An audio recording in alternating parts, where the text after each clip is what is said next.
Nous sommes samedi le 8 mars 2025. Bonne fête de la Journée internationale des droits des femmes à toutes les braves femmes du monde entier.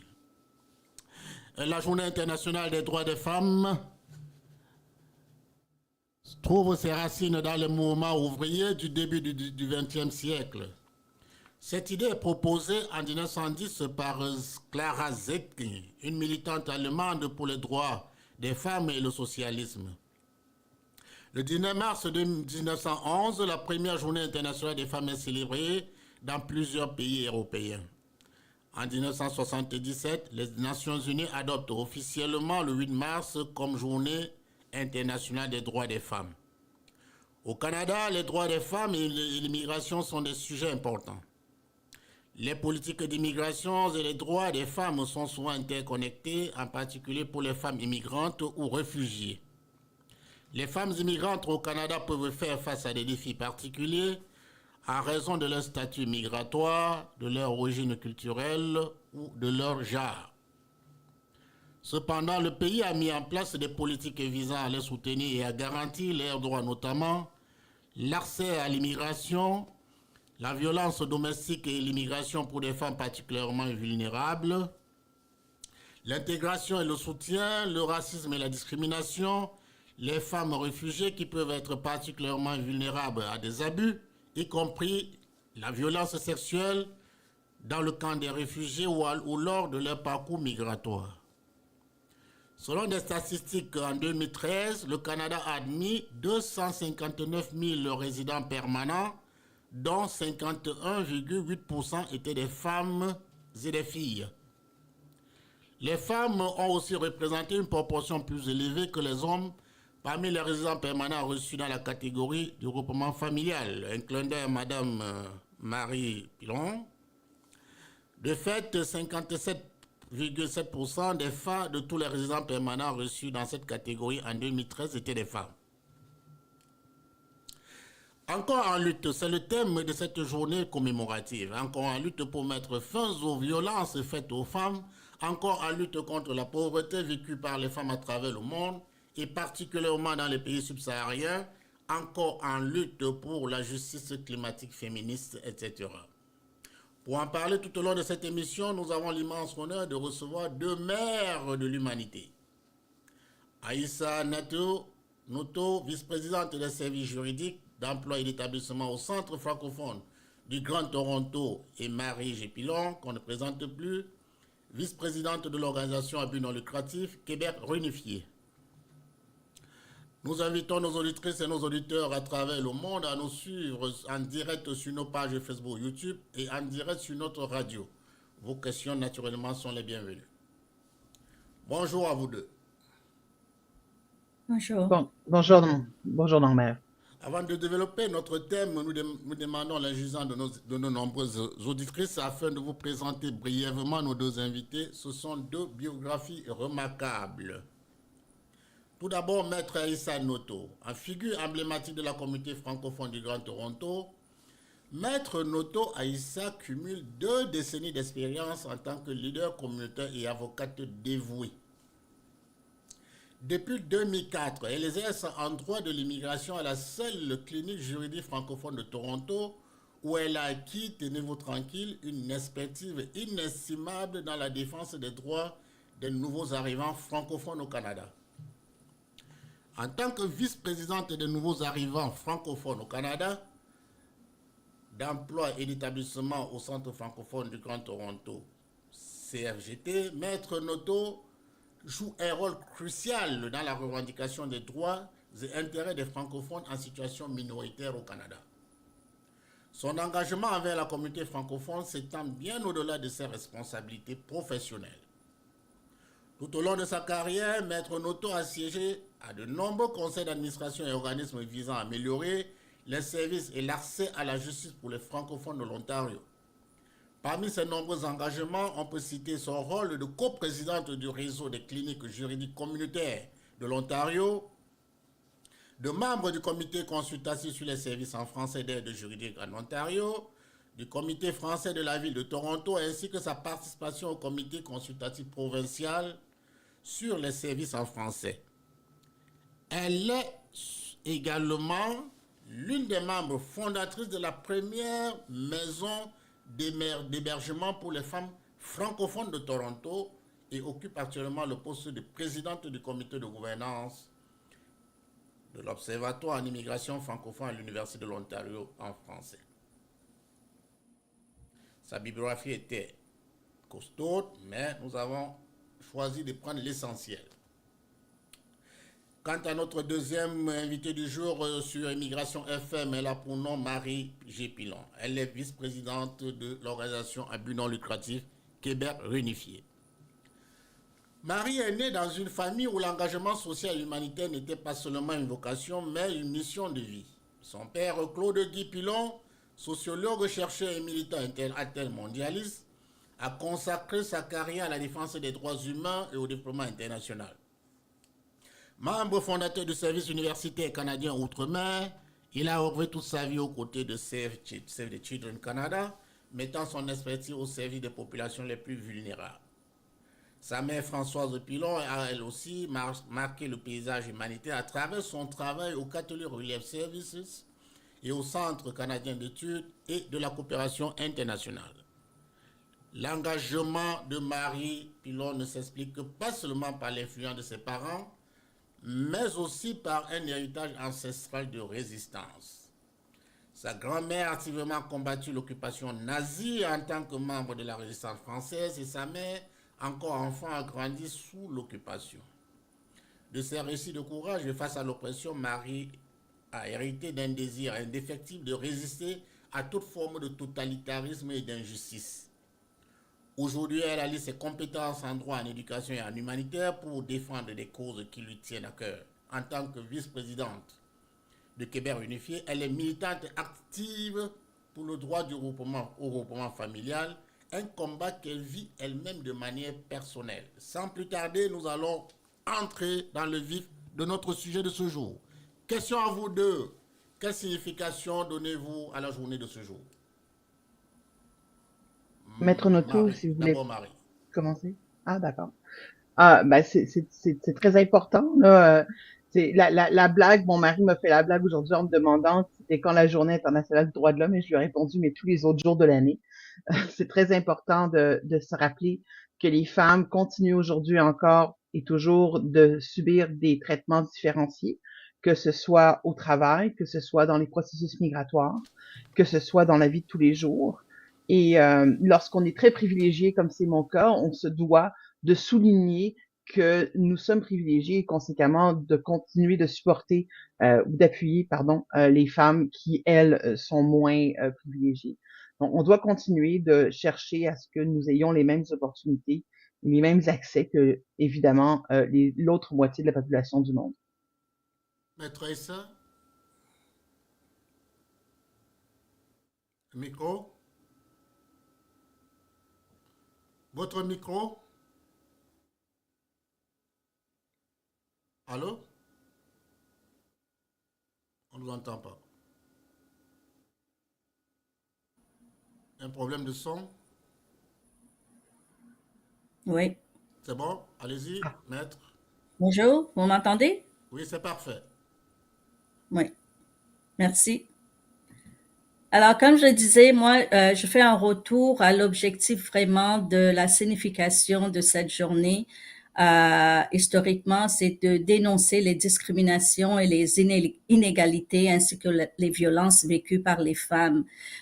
Pour moi, personnellement, il s'agit d'un moment, d'une journée à la réflexion et aussi à la recherche de solutions pour améliorer la condition de chacune des femmes, tout en soulignant le chemin parcouru dans la lutte contre la discrimination, les revendications sociales et économiques aux conditions de travail, telles que Maître Pilon vient de dire.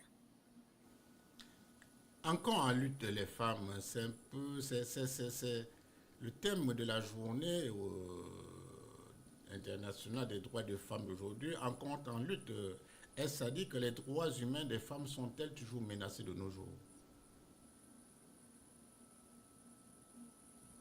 Maître Aïssa? Maître Noto? Oui, je peux y aller. Oui, l'année est 2025 et oui, les droits humains des femmes, pour moi, restent toujours menacés dans nombreuses régions du monde, y compris le Canada. Et ce, malgré toutes les réalisations, tous les progrès qui ont été faits ces dernières décennies.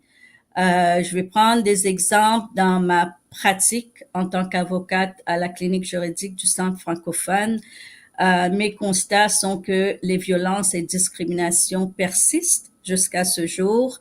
Les violences fondées sur le genre, telles que la violence conjugale, les agressions sexuelles, les mariages forcés, les mutilations génitales féminines touchent toujours les femmes et les filles de plusieurs pays.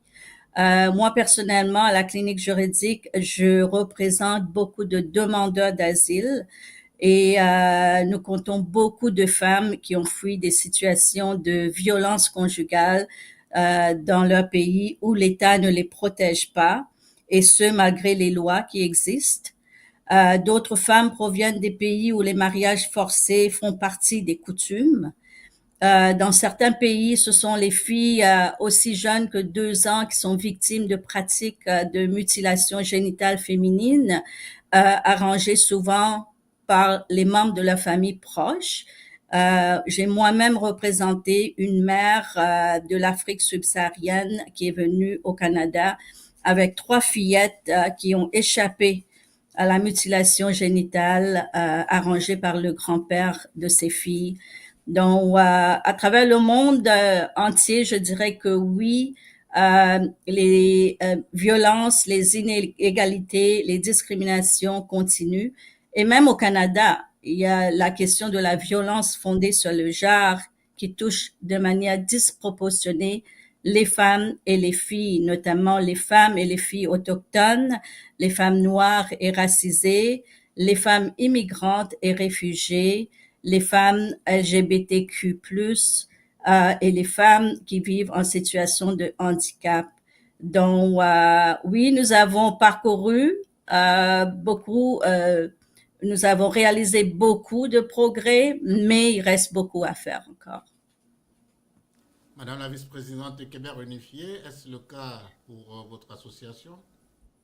Oui, je me permettrais d'ajouter qu'il y a aussi un aspect systémique à cette violence, particulièrement en ce qui concerne les politiques migratoires. Évidemment, moi, je parle de regroupement familial parce que c'est ma spécialité, mais dans le regroupement familial et dans les délais qu'on vit au Québec, par exemple, on voit des effets qui affectent disproportionnellement les femmes, entre autres les mères qui vivent séparées de leurs enfants ou qui sont obligées d'accoucher sans l'appui de leur conjoint. On voit aussi des cas de femmes qui attendent trop longtemps la résidence permanente, puisque au Québec, on parle de délais allant jusqu'à 3, voire parfois 4 ans, et qui, dans le temps où elles attendent leur résidence permanente, vivent des situations de violence conjugale. J'ai personnellement eu contact avec une dame qui a dû donc fuir une telle situation, qui s'est retrouvée à la rue, sans opportunité de travailler, avec un jeune enfant canadien. Pour ces personnes-là, avoir un accès à la résidence permanente retardé, c'est absolument tragique, ça les met dans des positions impossibles. Donc, on voit qu'il y a des inégalités qui affectent disproportionnellement les femmes. Même chez Québec Réunifié, quand on parle de Québécoises ou de Canadiennes ou de résidentes permanentes qui parrainent un conjoint, nous sommes majoritairement des femmes qui sommes affectées par donc ces délais. Et ça a aussi des effets, entre autres, sur les finances de ces mères, qui sont parfois des mères monoparentales, donc dans une seconde union, qui doivent passer des années à supporter leur famille avec un seul revenu, tout en maintenant une relation à distance qui est extrêmement difficile et coûteuse, sans compter évidemment les frais d'avocat, etc. Donc, il y a quelque chose de systémique dans la façon dont les femmes sont abordées par le système migratoire. Et évidemment, on l'observe également, comme l'a très bien dit Maître Notou, dans les catégories plus vulnérables que le regroupement familial, comme les femmes qui sont en situation de demande d'asile ou qui sont réfugiées. Encore que nous, on en voit moins parce que généralement, les familles arrivent ensemble, mais il reste que c'est extrêmement troublant de voir à quel point les femmes sont affectées de façon disproportionnée. Maître Aïssa, pourquoi le centre francophone est la porte d'entrée pour les francophones qui vivent ou viennent s'installer à Toronto? Notre particularité au Centre francophone du Grand Toronto, c'est à travers le continuum de services qui sont offerts sous le même toit. Et c'est ça qui fait que le Centre francophone du Grand Toronto est un des acteurs clés de la francophonie dans la région du Grand Toronto. À titre d'exemple, les services qui sont offerts à la communauté francophone sont des services de santé clinique, des services de santé mentale, des services à la famille et à la petite enfance, des services d'établissement et intégration. Nous sommes le plus gros fournisseur de services d'établissement en français pour les nouveaux arrivants à travers le Canada.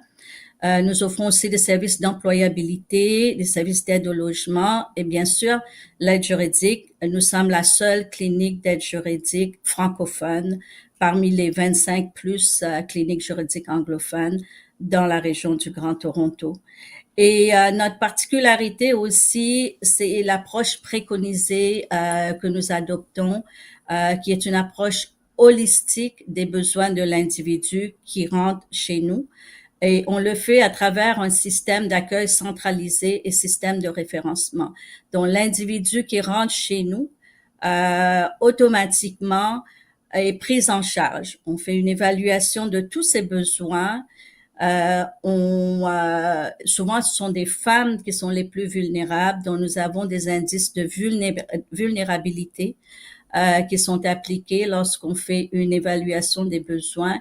Et à travers cette évaluation, nous faisons les référencements à l'interne à tous les services.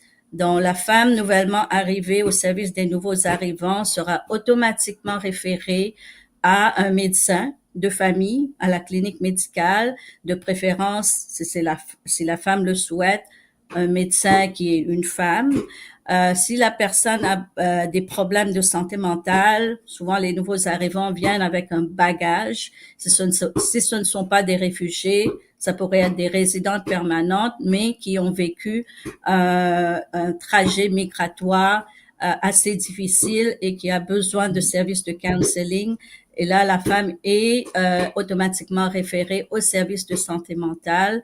Ou si la personne est arrivée seule, a besoin d'un accompagnement juridique pour parrainer ses enfants, pour faire le processus de regroupement familial, on les réfère à la clinique juridique pour un accompagnement juridique par un des avocats. Nous sommes une équipe de 7 avocats pour l'instant à la clinique juridique.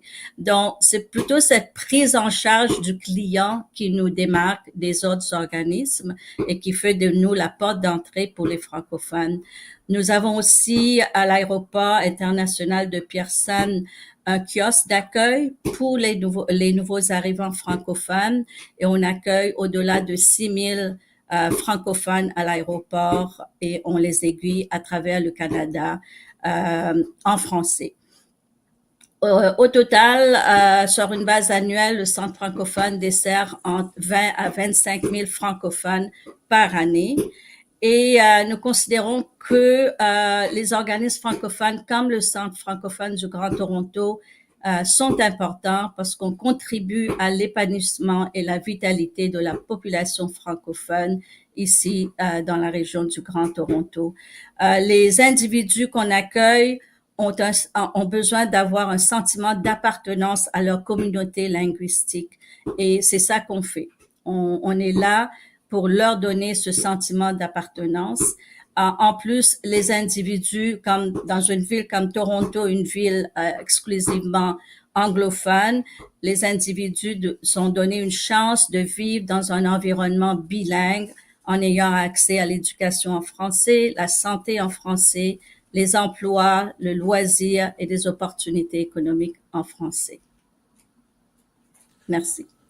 Marie, vous êtes vice-présidente de l'association Québec Unifié et puis votre combat, c'est autour du regroupement, les revues à la baisse de l'onde de l'aide et regroupement familial. Est-ce que vous pouvez, pour nos auditrices et auditeurs qui nous suivent à travers le monde, est-ce que vous pouvez nous parler de votre organisation et des actions que vous avez déjà menées pour amener le gouvernement Legault à revoir ses prétentions à la baisse? Bien sûr, nous existons donc depuis le mois de juillet 2023. En fait, au départ, nous étions un collectif qui s'est formé spontanément lorsque les délais différenciés ont été affichés sur le site d'IRCC. Je n'étais pas membre fondatrice, donc ce sont deux femmes qui ont fondé ce collectif. Je les salue, Sonia Torres et Rydia Lévesque-Martinet, pour pouvoir faire une manifestation devant les bureaux du MIFI. Et par la suite, à peu près 6 ou 7 mois plus tard, pour pouvoir porter notre combat d'une manière plus solide avec différentes assises, nous avons pris la détermination de créer un OBNL. Donc, nous sommes maintenant un OBNL enregistré. Depuis, nous avons rencontré les différents cabinets. Donc, nous avons rencontré le cabinet de Marc Miller, nous avons rencontré le cabinet de Christine Fréchette, maintenant celui de Jean-François Roberge. Nous avons fait différentes manifestations, nous avons communiqué avec les députés, donc nous avons des relations de travail aussi avec les différents groupes d'opposition. Et nous avons aussi continué de faire du travail d'éducation du public, donc des grandes campagnes sur les réseaux sociaux, mais aussi récemment des grandes campagnes médiatiques. Et plus récemment, nous avons même eu l'opportunité d'avoir une émission d'information sur le regroupement familial de 7 épisodes sur une télévision communautaire, dont on espère qu'elle va être reprise à la grandeur de la province. Donc, on est vraiment un organisme qui se veut d'éducation du public pour démystifier le regroupement familial et aussi pour, dans son ensemble, lutter contre la stigmatisation des personnes migrantes et des personnes racisées. Il y a un discours de plus en plus délétère au Québec et peut-être dans le reste du Canada, quoique il me semble que ce discours est peut-être un petit peu moins virulent, mais au Québec, il y a eu une période où c'était extrêmement virulent. Donc, on s'est associé aussi avec d'autres organismes comme le Québec, c'est nous aussi, que Norbert, vous connaissez, ou la table de concertation des organismes d'aide aux immigrants, la TCRI, pour justement continuer de poser des gestes pour lutter contre ces discours ambiants qui sont extrêmement anxiogènes pour les personnes racisées et en situation de migration. Maître Aïssa, il y a un aspect important qui m'a frappé dans votre biographie. Et nous célébrons aujourd'hui la Journée internationale des droits des femmes, l'aspect maison d'hébergement pour les femmes francophones de Toronto. Pourquoi une maison d'hébergement pour les femmes francophones et non pour les hommes? Pourquoi une maison d'hébergement pour les femmes francophones? Nous le savons tous que la majorité des victimes qui sont de personnes qui sont victimes de violences fondées sur le genre sont des femmes. Ça, c'est appuyé par les statistiques, par les chiffres. À Toronto, comme vous le savez ou peut-être vous ne le savez pas, il y a vraiment une pénurie de services en français dans beaucoup de secteurs. Et le service de support et de soutien aux femmes francophones en est un. Et pendant des années, les organismes francophones, les groupes francophones, les associations des femmes ont fait des plaidoyers au niveau du gouvernement pour que une maison d'hébergement pour les femmes francophones soit bâtie. Ce qui se passe au niveau des femmes victimes de violences, c'est que sans la présence de la maison d'hébergement pour femmes francophones, elles sont envoyées dans des maisons d'hébergement pour les femmes anglophones où elles sont isolées, elles font face à des barrières linguistiques, elles ne peuvent pas s'exprimer dans leur langue et par conséquent, elles sont retraumatisées. Vous imaginez des femmes qui fuient des situations de violence conjugale, violence familiale, qui sont logées dans des maisons d'hébergement pour les femmes anglophones, où il n'y a pas de service de soutien, pas d'intervenants qui parlent leur langue, où elles ne peuvent même pas exprimer leurs besoins.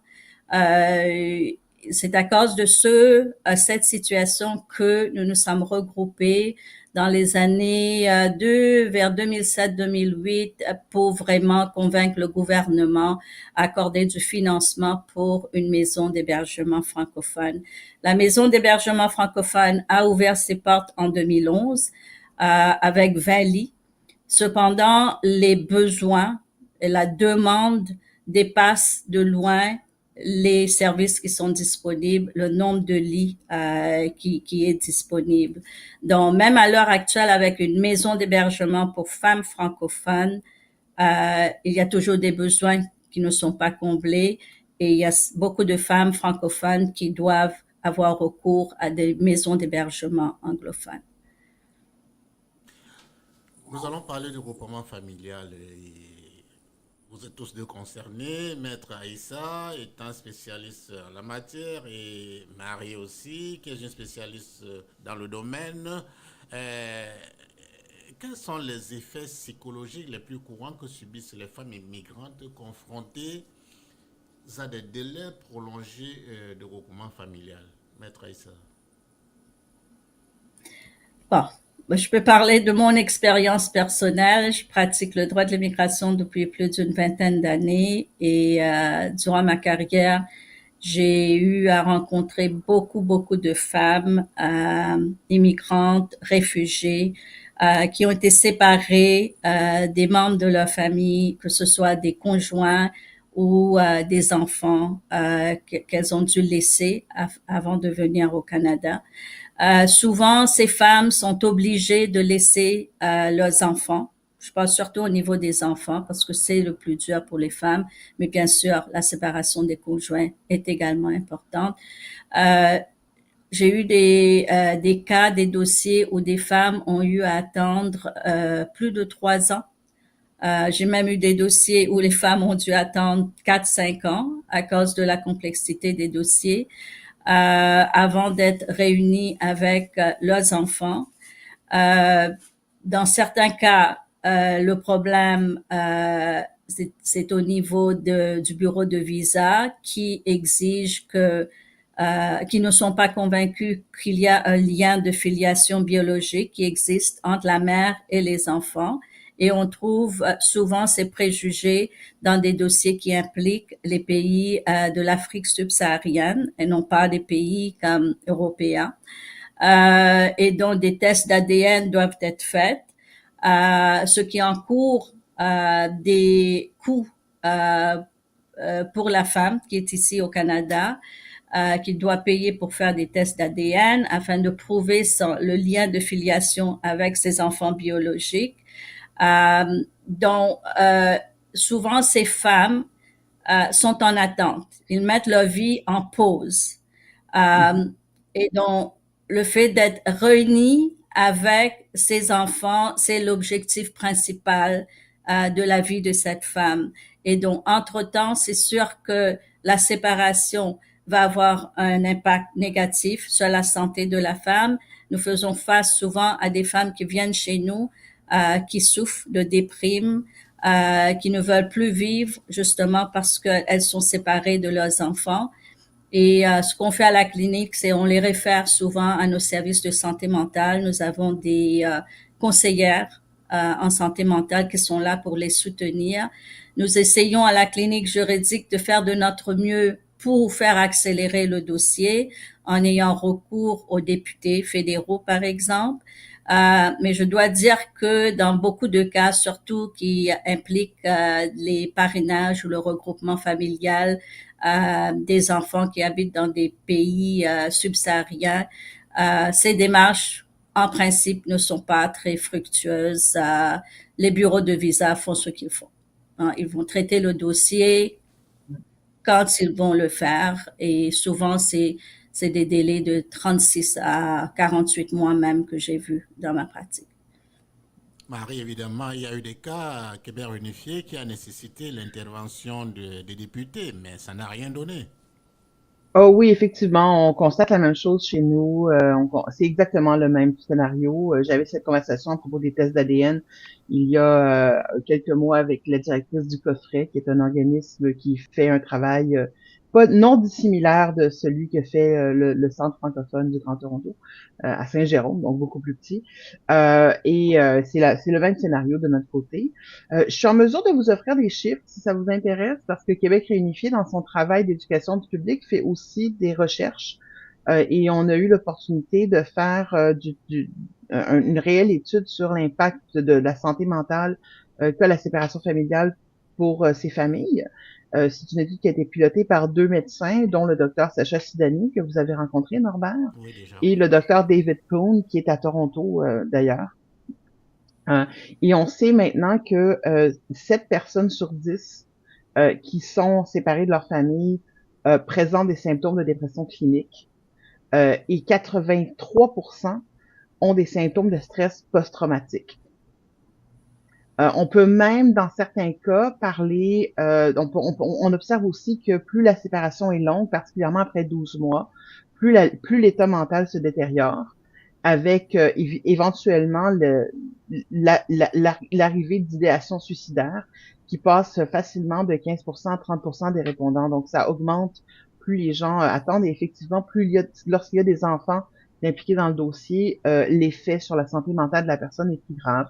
On parle d'anxiété, de dépression, et on parle de comportements autodestructeurs, d'isolement social, de crise de panique, d'insomnie. Donc vraiment, c'est une situation qui peut handicaper fortement là, la personne lorsqu'elle est en attente là, de regroupement familial pendant des années, comme le décrivait Maître Notou. C'est quelque chose qu'on a également observé. Et c'est une tendance qui est à la hausse. Il y a eu 2 études qui ont été faites. La première par le Dr. Poon en 2020, pendant la pandémie, et la nôtre l'année dernière. Donc, sur 3 ans, on observe là, une augmentation significative là, de, de la détérioration là, de l'état mental de ces personnes qui sont séparées de leur famille. Existe-t-il une Voilà. corrélation entre le stress prolongé et l'apparition des maladies chez ces femmes? Si je me permets, ça va dans la même direction. Oui, On a oui, aussi c'est fait ça, oui. c'est quelque chose que le docteur Sidani a étudié. Il est gastro-entérologue de formation et de pratique. Le stress chronique, selon lui, entraîne des troubles cardiaques, digestifs et immunitaires. Euh, et ça augmente la vulnérabilité aux maladies, entre autres. Ça peut créer de l'hypertension, ça peut créer des maladies auto-immunes et des troubles alimentaires et du burn-out. Donc, à court terme, c'est extrêmement destructeur, mais à long terme, c'est indescriptible l'effet que ça peut faire. Et la plupart des gens se sentent aussi non accompagnés et vivent des grandes barrières financières à travers toutes ces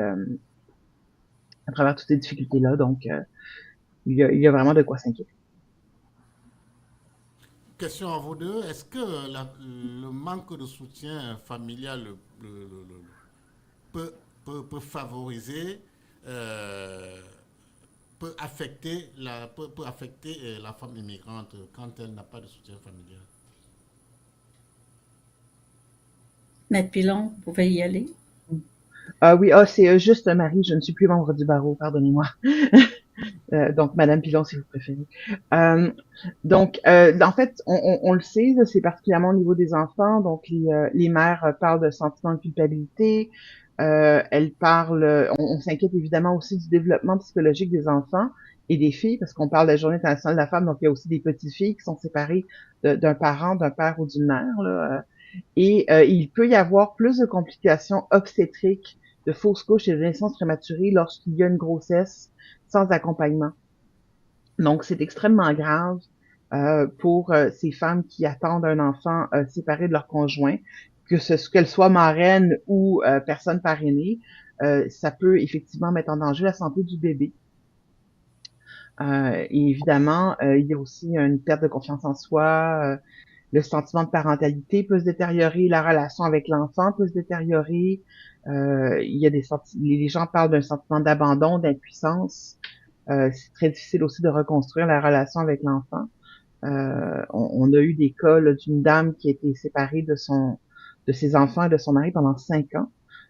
C'est extrêmement difficile de reconstruire après 5 ans de séparation. Donc, il y a effectivement des dommages qui pourraient même être irréversibles. Maître Il y a Aïssa, est-ce que aussi, vous avez quelque chose à rajouter? Oui. ben, il y a aussi l'intégration économique, je dirais, le fait d'être séparé des membres de sa famille proche, de son conjoint, de ses enfants. Ça a définitivement un impact sur la capacité de la femme immigrante de s'intégrer comme il faut dans la société canadienne. Souvent, dans des cas même où le conjoint ou le père n'est plus là, il y a des pressions économiques pour les femmes qui sont ici de s'occuper des enfants à distance. Donc, la femme, non seulement elle souffre de problèmes psychologiques en raison de la séparation avec ses enfants, mais elle a aussi cette pression d'avoir quand même à travailler, à faire comme si de rien n'était, justement parce que elle est responsable des enfants dont elle doit s'occuper à distance, que ce soit en termes des frais de scolarité. Moi, j'en ai vu des femmes surtout du Congo, des frais médicaux. Souvent, ces enfants restent dans des pays où ils n'ont pas accès à une éducation publique ou à des services de santé, dont la femme est sous pression d'avoir à s'occuper de ses enfants à distance. Il y a aussi l'impact sur la femme par exemple, à prendre des cours, à des formations professionnelles pour qu'elle-même, elle puisse avancer ici dans la société canadienne pour qu'elle puisse accéder à un emploi stable, justement parce qu'elle est dédiée vraiment à des démarches pour qu'elle puisse être réunie avec ses enfants. Je rappelle pour les auditrices et auditeurs à travers le monde qui nous rejoignent en ce moment que nous sommes le 8 mars 2025, Journée internationale des droits des femmes. Et dans le cadre de cette émission, nous débattons des problèmes liés à l'immigration concernant les droits des femmes, encore en lutte. Maître Aïssa, quelles sont les conséquences du stress lié à la séparation sur la grossesse et la maternité? Bon, pour moi, je dois vous dire que je suis pas vraiment qualifiée pour me prononcer là-dessus. Peut-être que Madame Pilon pourra en dire plus. Ben, on a eu l'opportunité d'avoir, entre autres, des expertises entre autres par une sage-femme qui est elle-même marraine, qui travaille dans une clinique pour les femmes immigrantes et qui est en mesure donc de nous dire à quel point la séparation avec un conjoint les met en danger, donc la santé de l'enfant. Entre autres, pendant la grossesse, ça augmente, comme je disais tout à l'heure, les risques de fausse couche et ce genre de danger-là pour l'enfant. Ça peut aussi augmenter les risques de complications pour l'accouchement. Bon, après ça, il y a aussi le fait que la précarité du statut de la mère, si c'est la mère qui est au Québec et qui est en statut implicite, c'est qu'elle pourrait ne pas avoir accès nécessairement à tous les soins de santé dont elle a besoin. Bon, maintenant, la RAMQ au Québec a récemment accepté d'inclure les soins liés à la grossesse pour les mères sans statut. Donc, c'est un grand pas qui a été franchi récemment. Mais jusqu'à tout récemment, on voyait effectivement des femmes immigrantes sans statut ou à statut précaire ou en statut implicite qui n'avaient pas accès à des soins de santé pendant la grossesse ou lors de l'accouchement. Et c'était extrêmement troublant, extrêmement tragique dans certains cas. Donc ça c'est définitivement quelque chose qui est une grande amélioration. Après, ça ne veut pas dire qu'une fois que la grossesse est couverte par la RAMQ, tout est couvert. Donc lorsqu'on parle de soins périnataux, une mère qui est en statut implicite ou en statut précaire, ou même en permis de travail dans certaines situations avec un permis de travail mais sans emploi, ne sera pas nécessairement couverte pour les soins qui touchent à la périnatalité. Donc ça reste quand même une situation extrêmement précaire pour elle et pour son enfant. Et c'est une situation qui, au Québec, du moins, puisqu'on a une situation particulière au niveau des délais, pourrait être évitée en ayant des délais de 12 mois, puisque souvent, ce sont des mères qui tombent enceintes et qui accouchent après 12 mois d'attente, donc qui normalement auraient dû avoir la résidence permanente et accès à tous les services et qui n'y ont pas accès en raison de la situation dans laquelle elles sont. Je peux, oui, je peux aussi, juste pour ajouter à ce que Madame Pilon a dit, nous avons eu au Centre francophone des femmes justement qui se trouvaient dans des situations d'immigration précaires, qui n'avaient pas droit aux soins de santé, qui sont venues chez nous. Heureusement, nous sommes un centre de santé communautaire et nous sommes en mesure de d'aider les femmes, au fait, toutes les personnes qui sont sans papier. Et donc, pour nous, c'est une question de les référer aux professionnels de la santé à l'intérieur du centre francophone où ces femmes enceintes peuvent recevoir les soins de santé nécessaires. Par contre, il y a des services, comme Madame Pilon l'a dit, des spécialistes qui sont pas sur lesquels on n'a aucun contrôle. Donc, dans ces cas-là, on fait appel à des sages-femmes, je sais pas si je le dis bien en français, au lieu de Oui, référer ces midwives. femmes vers, ouais, c'est ça, midwives, au lieu de les référer vers des spécialistes, justement en raison du fait que les femmes n'ont pas les moyens nécessaires pour se payer les services de ces médecins, ces professionnels de la santé. Question à vous deux, quelles solutions pourraient être mises en place pour atténuer les effets négatifs des délais des regroupements familiaux sur la santé des femmes immigrantes? Bon, Je écoutez, vais je peux vous laisser. dire que Oui. le Canada s'est engagé à traiter les demandes des immigrants économiques dans un délai de 6 mois. Donc, pourquoi ne pas faire la même chose pour les femmes qui sont séparées de leurs enfants? Ça prend un engagement pour moi de la part du gouvernement pour justement s'attaquer à ce problème, à ce fléau qui concerne les femmes se trouvant dans une situation où elles sont séparées de leurs enfants. Pour moi aussi, ça prend des services spécialisés pour soutenir ces femmes. Les services d'établissement et d'intégration qui existent pour l'instant sont des services de base. Elles sont pas vraiment taillées sur mesure pour justement soutenir les femmes qui vivent des situations difficiles comme ça en raison de la séparation de leurs membres de la famille proche. Donc, ça prendrait, selon moi, des services de soutien spécialisés pour justement soutenir ces femmes durant les moments où la période d'attente, que ce soit 12, 24 ou 36 mois, lorsqu'elles attendent d'être réunies avec les membres de leur famille proche. Marie? Pour moi, la solution, elle est simple, elle est politique, du moins au Québec, puisque nos délais sont purement artificiels. Ils sont le résultat d'un plan d'immigration qui a été déterminé de manière aléatoire. Donc, c'est une solution politique. Le gouvernement doit permettre à ce que les Canadiens qui vivent au Québec aient accès à la même norme de traitement que les autres, c'est-à-dire 36 mois, c'est-à-dire 12 mois. Mais aussi, il faut aussi reconnaître que le Canada est membre de la Convention relative aux droits de l'enfant. Donc, lorsqu'on parle de séparer les enfants de leurs parents pendant au-delà d'une norme dite raisonnable, bon, on pourrait débattre de ce qu'est une norme raisonnable. Là, je me permettrai pas de me prononcer. J'ose assumer que peut-être 12 mois c'est une norme raisonnable parce que c'est au-delà de 12 mois qu'on voit les plus grands dégâts psychologiques. Mais on doit avoir aussi un engagement à ce que les enfants, quels qu'ils soient réunis avec leurs parents pour que la Convention sur les droits de l'enfant soit respectée. Mais ça, c'est un engagement qui doit être pris à la grandeur du Canada et les Canadiens doivent avoir tous les mêmes droits. Donc, chez Québec Réunifié, on constate qu'on est tout aussi Canadien que les autres. Bon, en dehors de tout débat politique là, qui puisse avoir lieu au Québec, là, on est quand même malgré tout encore des citoyens, donc on doit avoir les mêmes droits que les autres. On est aussi des résidents permanents avec les mêmes droits que les autres et des humains avec les mêmes droits que les autres. Donc c'est une solution qui est politique. J'abonde dans le sens de mettre nos tout au niveau des services supplémentaires qui sont nécessaires, mais je pense que si la réunification familiale était accélérée, ces services ne seraient pas nécessaires. Donc pourquoi créer une dépense supplémentaire à l'État quand on peut réduire ses coûts en réunissant les familles et en mettant fin à la crise?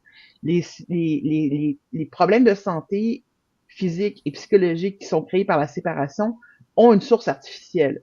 Donc, cette source artificielle doit être, en vérification interne, on dit you gotta get to the root cause. Il faut aller à la source racine, à la source première. Et la source première, c'est une séparation artificielle. Il faut y mettre fin. Simplement. Et ça, c'est une décision que les décideurs doivent prendre. Et je les encouragerais dans le climat politique actuel que nous vivons au Canada à la prendre rapidement parce qu'il y a beaucoup de facteurs externes anxiogènes dont nous n'avons pas parlé aujourd'hui qui pourraient augmenter drastiquement les problèmes psychologiques que vivent les femmes au Canada en raison d'une séparation familiale. Nous nous approchons Je dois dire oui, aussi, allez-y, pardon, si vous me allez-y, permettez, allez-y, allez-y, que maître. les écarts dans le délai de traitement, dépendant des bureaux de visa, sont différents. Par exemple, dans les pays subsahariens, les bureaux de visa prennent beaucoup plus longtemps pour traiter les demandes de regroupement familial que dans d'autres pays, comme en France, le délai de traitement, c'est 6 mois ou moins. Le Congo, moi j'ai beaucoup de clients du Congo, Burundi, de l'Afrique subsaharienne. C'est là où on voit que, souvent à cause d'un manque d'effectifs dans ces bureaux de visa, il y a très peu de bureaux de visa qui doivent desservir tous ces pays de l'Afrique subsaharienne. Et c'est à cause de ça aussi que le délai de traitement est beaucoup plus long. Et donc, c'est une solution quasiment assez facile que d'augmenter le nombre d'agents de visa, par exemple, dans ces bureaux de visa, pour justement traiter les demandes plus rapidement. Nous abordons la ligne droite, Si la je veux, dernière ligne droite de cette émission. Une question Norbert, d'Emmanuel Diconguet depuis la France. Les femmes immigrées en Europe vivent la hantise des relents nationalistes. Avez-vous prévu des mesures préventives en cas de préjugés similaires pour vos localités au Canada? Marie? voulez-vous y aller? Ah Oui. bon. Ben écoutez, des mesures préventives, ben, c'est essentiellement la raison de l'existence de Québec réunifié. Québec réunifié milite activement pour justement humaniser l'immigration, pour que les personnes immigrantes soient vues comme des personnes qui méritent la dignité et le respect que toute autre personne reçoit. Je dirais qu'on est exactement cette mesure préventive-là. C'est ça qu'on fait. On humanise le discours le plus qu'on peut et on essaye aussi de désamorcer là, les bombes, comment je peux dire, les bombes à tendance fascisante, excusez mon langage, avec d'autres acteurs, là, dont le Québec, c'est nous aussi, avec qui on a une relation de travail très forte. Voilà. Être Aïssa?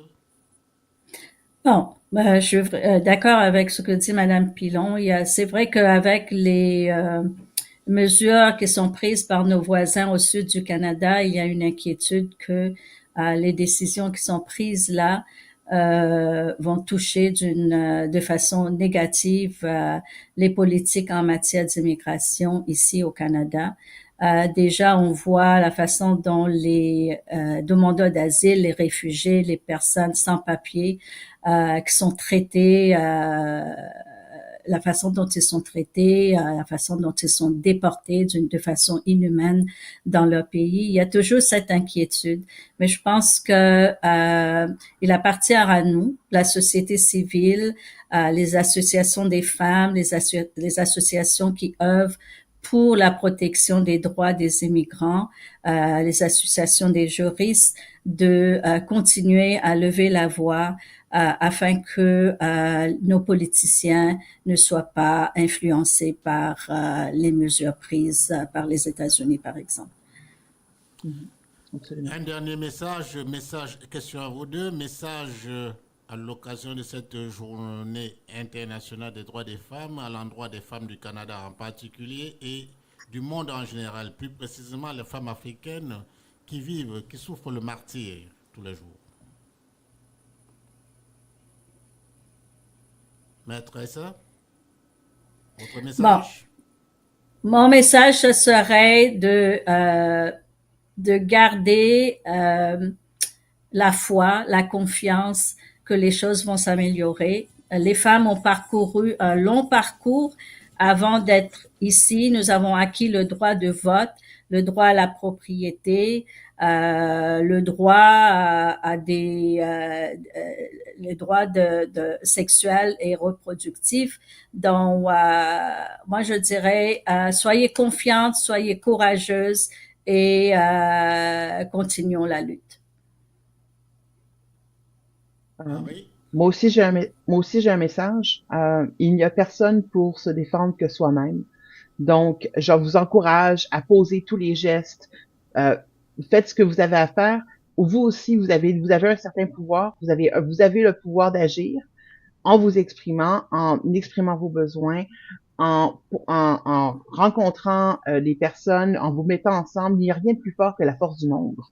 Alors, si vous avez besoin d'un changement, le changement doit venir du nombre. Il faut se mettre ensemble et agir. Nous, ici au Canada, on va vous appuyer. C'est naturel entre femmes d'être solidaires, mais aussi nous devons reconnaître que nos luttes sont différentes et que conséquemment, nous n'avons pas toutes les clés pour mener ces luttes-là pour les autres, mais nous pouvons être solidaires les unes des autres également. L'union fait la force, donc on va continuer le mouvement. Et moi, je vous encourage à prendre le porte-voix et à aller dire ce que vous avez à dire. Je le fais régulièrement. C'est extrêmement libérateur. Ça fait aussi parfois très peur, mais il faut le faire parce que c'est par s'exprimant qu'on obtiendra du changement. Merci à vous deux. C'est sur cette note d'espoir que prend notre émission de ce samedi 8 mars consacrée à la Journée internationale des droits des femmes. Bonne célébration encore à vous, chères dames. Quant à vous, chers invités d'honneur sur Migration FM, nous vous exprimons toute notre gratitude pour votre présence à ce rendez-vous médiatique à l'occasion de cette journée spéciale. Merci à toutes et à tous de nous avoir suivis. À la présentation Norbert, à la technique Alain Boniface. Au revoir.